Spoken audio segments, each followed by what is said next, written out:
This video is for our dental colleagues who may come into contact with patients of ours who have forces springs, which are class 2 correctors involved in class 2 malocclusions. The most common thing is where the spring at the top, which is engaged in the molar band, disconnects from the rod at the bottom due to overextension or over-opening. In this case, we have advised the patients to compress the spring and then feed the straight rod back up the center of the spring.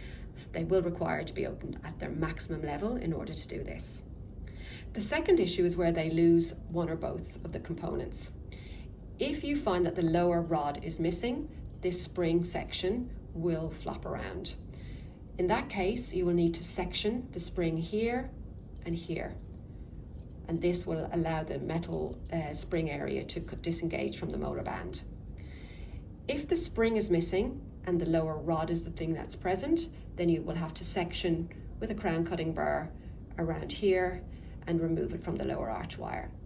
If the patient has a right and a left spring, the other spring can remain in place during the closed down period. It has no detrimental effects. If the patient is uncomfortable, please feel free to remove the spring on the other side if necessary.